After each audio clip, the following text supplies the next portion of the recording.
నమస్తే, welcome to our channel. ప్రస్తుతం మనతో పాటు ప్రముఖ ఆధ్యాత్మికవేత్త, జ్యోతిష, వాస్తు పండితులు వైవి ఎస్ఎస్ గిరిరావు గారు ఉన్నారు. వారితో మాట్లాడదాం. నమస్కారం అండి. నమస్తే అమ్మా. అయితే ముఖ్యంగా ఆడవాళ్ళ వస్త్రధారణ గురించి మాట్లాడినప్పుడు దేవుడికి పూజ చేసే సమయంలో కానీ నిత్యం కూడా ఇంట్లో ఆడవాళ్ళు కళకళలాడుతూ తిరుగుతూ ఉంటే మంచిది, ఈ వస్త్రధారణ నిషిద్ధం అనేది ఉంది కదా. ముఖ్యంగా ఇప్పుడు చూసినట్టయితే కనుక నైటీల్లోనే తిరుగుతూ ఉన్నారు అనేది చాలా మంది చాలా సందర్భాల్లో మాట్లాడుతూ ఉన్నారు. అయితే ఈ సులువుగా ఉంటుంది చీర మార్చుకోవడం కానీ, లేకపోతే ఇంకేదన్నా వేసుకోవాలి అన్నా కానీ కష్టంగా ఉంటుందని నైటీలతోనే దేవుడి పూజ కానీ, లేకపోతే ఇంకా వేరే ఇతర ముఖ్యమైన పనులు కానీ చేసుకుంటూ ఉంటారు. ఎందుకని నైటీలు వేసుకోకూడదు పూజా సమయంలో అని అనేది తెలియజేస్తారా? చాలా మంచి ప్రశ్న అమ్మా. కాకపోతే మీరు అడిగిన దాంట్లో కొద్దిగా నాకు నేర అయింది ఏంటంటే, ఆడవాళ్ళు అన్నారు కదా. ఈ దేవుడికి పూజ చేసేటప్పుడు కట్టుకునే వస్త్రాల్లో మగవాళ్ళకి రెస్ట్రిక్షన్ ఉంది, ఆడవాళ్ళకి రెస్ట్రిక్షన్ ఉంది. కాకపోతే ఏంటంటే లేడీస్ అనేసి హైలైట్ అవుతుంది అంతే. దీనికి యాక్చువల్గా ధర్మశాస్త్రంలో ఉన్న నియమం ఏంటంటే, మనం 2 పనులు చేయనటువంటి వస్త్రాలతో భగవంతుడికి పూజ చేయొచ్చు. ఒకటేంటంటే, మన సంసారం చేసుకునేటప్పుడు వేసుకున్న వస్త్రము అది పనికిరాదు, నిషిద్ధం.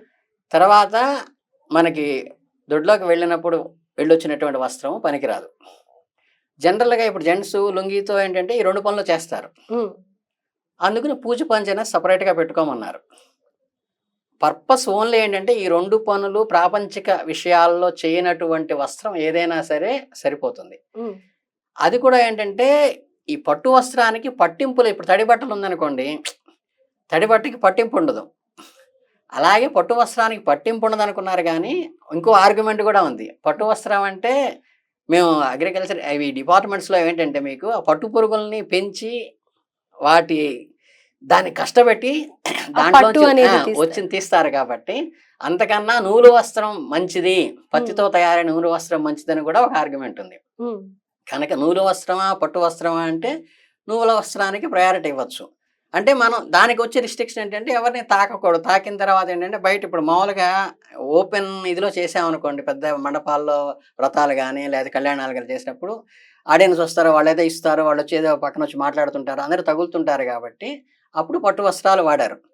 కానీ ఏంటంటే మనం ఇంట్లో చేసుకునేటప్పుడు మనం ఎవరిని స్నానం చేసిన తర్వాత ఆ నూలు బట్ట కట్టుకున్న తర్వాత ఇంకెవరిని తాకాం కాబట్టి నూలు వస్త్రం ఈజ్ ప్రెషస్. దాంట్లో కూడా ఏంటంటే ఈ భార్య లేని వాళ్ళకి కానీ, బ్రహ్మచారులకు కానీ, సన్యాసులకు కానీ వాళ్ళకే సాఫ్రాన్ అంటే కాషాయం చెప్పబడింది. మిగతా వాళ్ళందరూ వైటే కట్టుకోవాలి. అంటే గృహస్థ అయిన వాడు మాబోటి వాళ్ళందరూ కూడా తెల్లని వస్త్రమే కట్టుకుంటారు తప్పితే కాషాయం కట్టరు. అది రిస్ట్రిక్షన్.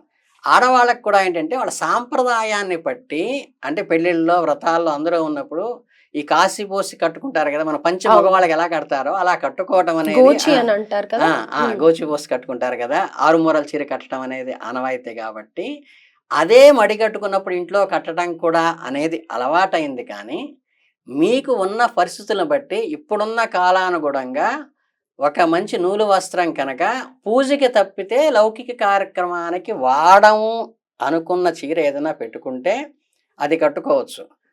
అది ఏదైనా ఏంటంటే ఫంక్షన్స్ అప్పుడు వాటప్పుడు ఏంటంటే అలా చెప్పారన్నమాట. అంతే తప్పితే మామూలు నూలు చీర కూడా తీసి కట్టుకోవచ్చు. ఈ నైటీ అనేది ఏంటంటే, నైటీ అనేది ఖచ్చితంగా మీరు నేను చెప్పినటువంటి ఏదైతే చేయకూడదన్నానో ఆ రెండింటికి చేస్తుంటారు కాబట్టి అది నిషిద్ధం. అంటే రోజు వేసుకుంటూ ఉంటాం కాబట్టి అది ఎక్కడంటే అక్కడ తిరుగుతూ వస్తూ ఉంటాం కాబట్టి అది కంఫర్ట్ కోసం చేస్తున్నది. యాక్చువల్గా ఏంటంటే ఆడవాళ్ళని కూడా నిందించడానికి లేదు. అవునండి. ఇప్పుడు ఏంటంటే పూర్వం ఉమ్మడి సంసారాలు ఉండేవి.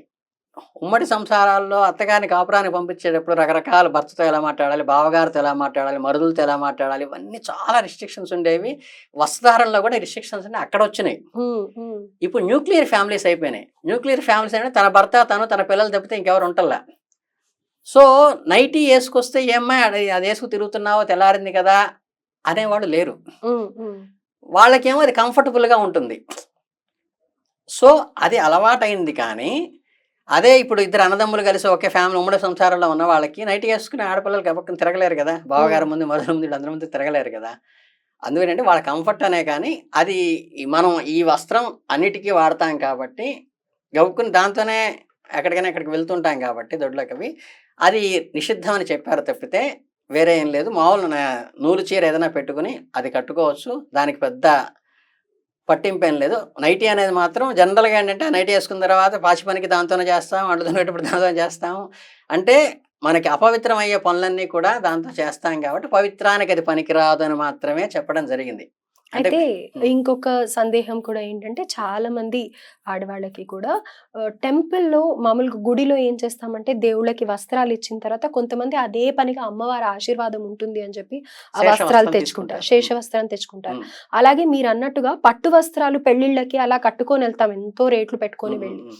అలాంటప్పుడు ఆ వస్త్రాలతో అక్కడ భుజించిన తర్వాత మళ్ళీ ఆ వస్త్రాలు ఏదన్నా పైగా ఇంపార్టెంట్ ఉతకాలి.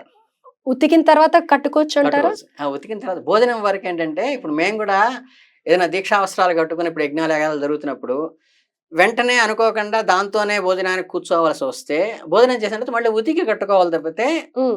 పట్టు వస్త్రానికి ఏం తప్పు లేదని అంటారు. పట్టు వస్త్రానికి కూడా ఉతకాల్సిందే. అదే ఉతికి ఎంగిలి అయినా సరే వేసుకోవచ్చు. ఎంగిలి పడితే ఉతకాల్సింది కంపల్సరీ. హ్మ్. ఎంగిలి పడకపోతే ఏంటంటే దీక్షా వస్త్రాలు తీసి మళ్ళీ సాయంత్రం హోమానికి మళ్ళీ అదే కట్టుకుంటాం. హ్మ్. అది ఒకసారి ఎంగిలి పడిందంటే ఎంగిలి తగిలిందంటే మటుకు అది మళ్ళీ ఉతకాలి. రైట్. అలాగే దేవుడి వస్త్రాలకి ఉండాల్సిన నియమాలు ఏంటంటారు? ఎప్పుడు దేవుడి వేసుకోవాలి? వస్త్రాలకి కొత్తవే ఇస్తాం స్వామివారికి ఎప్పుడైనా సరే. దేవుడికి కొత్తవిస్తాము. ఆ. కానీ అమ్మవారికి కట్టిందో, అయ్యవారికి కట్టిందో మనం ప్రసాదంగా భావించి ఇంటికి తీసుకొనొచ్చి అంత శుభం జరగాలి అని చెప్పి తెచ్చుకుంటాం హ్మ్. కదా! మరి అలాంటివి ఎలా వేసుకోవాలి? ఎలా ధరించాలి అని అంటారు? ఏ అవి సందర్భంలో? పవిత్రానికి మాత్రమే వాడాలి. ఓకే. శుభకార్యాలకి. శుభకార్యాలకి మాత్రమే వాడాలి. ఇప్పుడు భగవంతుడి ప్రసాదం ఉందనుకోండి, మీకు ఫర్ ఎగ్జాంపుల్ చెప్తా. మీ ఇంట్లో పులిహోర చేశారు, మీ ఇంట్లో దద్దోజనం చేశారు. మీరు సరదాగా ఏంటంటే టిఫిన్ లాగా చేసుకోవడం కూడా మీకు అలవాటు అనుకోండి. హ్మ్. అది కింద పడిపోయినా కాస్త మిగిలితే పారేసినా దోషం ఉండదు. హ్మ్. హ్మ్. ఇప్పుడు మీ సత్యనారాయణ స్వామి వ్రతంలో అంత రాజు పడిపోవడానికి కారణం ఏంటి? ప్రసాదం. యాదవులు తీసుకొచ్చి ప్రసాదం ఇచ్చారని కింద కింద పడేసాడు. పడేసి. అలాగే అంటే ఏంటంటే దేవుడి దగ్గర పెట్టింది. ఇప్పుడు తమలపాకు కూడా ఉంటుంది. తమలపాకుని మామూలుగా అప్రకారానికి వాడితే అంత పవిత్రత ఉండదు. మామూలుగా మొక్కకి ఉంటే అంత పవిత్రత ఉండదు. అదే అక్కడ మణపారదంలోనో ఎక్కడో దేవుడి దగ్గర పెట్టినప్పుడు ఏంటంటే ఆకుపూజ చేసినప్పుడు దాన్ని చాలా పవిత్రంగా చూస్తాం అదే తమలపాకుని. అవును. అలాగే ఈ వస్త్రం కూడా స్వామివారికి శేష వస్త్రం అంటే స్వామివారి అనుగ్రహంగా మనం తీసుకున్నది కాబట్టి అంతెందుకు మీకు జపమాల కూడా మనం ఏదైతే జపం చేస్తామో అది మెడలో వేసుకోం. హ్మ్. హ్మ్. జపమాల వేరే, ధరించే మాల మెడలో వేరే. ఫ్యాషన్‌గా వేసుకునేది మామూలు తులసి గాని, రుద్రాక్ష గాని వేరే యేసుకోవచ్చు. జపం చేసేది మెడలో యేసుకోం. హ్మ్. ఎందుకంటే దాంతో ఆఫీస్‌కెళ్తాం, బయటికెళ్తాం, బజార్‌లో వెళ్తాం అన్నీ ఇబ్బంది ఉంటుంది కాబట్టి జపం చేసేది సెపరేట్‌గా ఉంటుంది. అలంకారం వేసుకునేది వేరే ఉంటుంది. హ్మ్. అలాగే ఈ వస్త్రాన్ని శేష వస్త్రాలు మీరైనా ఇంట్రెస్ట్ కొద్దీ తీసుకోదలుచుకుంటే, తీసుకున్నది అది పూజకో, వ్రతానికో లేదన్నా శుభకార్యానికో ఉపయోగించాలి తప్పితే ఇంట్లో ప్రాపంచిక కార్యక్రమానికి ఆ వస్త్రాన్ని వాడరాదు. అలాగే.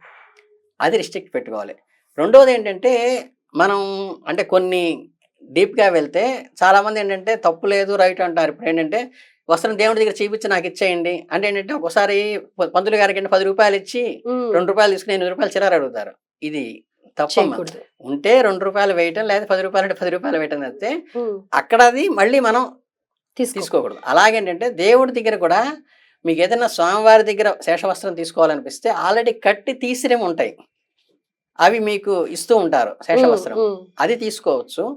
లేదంటే ఏంటంటే మీరు ఇంకొక 2 వస్త్రాలు తీసుకొని, ఒక వస్త్రాన్ని స్వామివారికి, అమ్మవారికి ఇచ్చేస్తూ, హ్మ్. రెండోది నాకు మా అమ్మాయి పెళ్లి అప్పుడు ప్రధానప్పుడు కట్టుకుంటుందో, లేతే ఏదన్నా మనకి ఇది ఉంటుంది కదా! అప్పుడు కట్టుకుంటుందని చెప్పేసేసి తలంబ్రాల చీర కింద అక్కడ పెట్టి తీసుకోవచ్చు. అలాగే. అంతేగాని ఊరికే తాకిచ్చి తీసుకొచ్చేసి రూ. 10 ఇవ్వటం అనేదేంటంటే, మనం అది అగౌరవపరిచినట్టుగా ఉంటుంది. మనం ఎంత కాస్ట్ అయితే పెట్టి మన అమ్మాయి తలంబ్రాల చీర తెచ్చుకుంటామో, అంత కాస్ట్ పెట్టి అమ్మవారికి ఒకటి కొనిపెట్టేసేసి, ఇంకొకటి మనం ఇంకొకటి తెచ్చుకో. మనం తాకిచ్చి తెచ్చుకోవచ్చు తప్పితే, ఊరికే మనం అన్ని తాకిచ్చి తెచ్చుకొని రూ. 10, రూ. 20 ఇచ్చేస్తే ఇట్ ఈస్ నాట్ కరెక్ట్ అనమాట. రైట్. ఎందుకంటే చాలామంది ఇవి దానాలు తీసుకునేటప్పుడు కూడా ఎవరో శనివారం తీసుకున్నారండి వాళ్ళ దగ్గర మా బంధువులు వాళ్ళు రూపాయల్లో కానీ ఇవ్వాలి, లేదా ఇంకో వస్త్రం అక్కడిచ్చి తెచ్చుకోవాలి తప్పితే, అలా స్వామివారిది మనం తెచ్చుకోకూడదు. రైట్. అలాగేనండి. ఇందులో ప్రధానంగా ఉన్న అంటే మాకుండే అన్ని సందేహాలు తీర్చేశారు. ధన్యవాదాలు. చాలా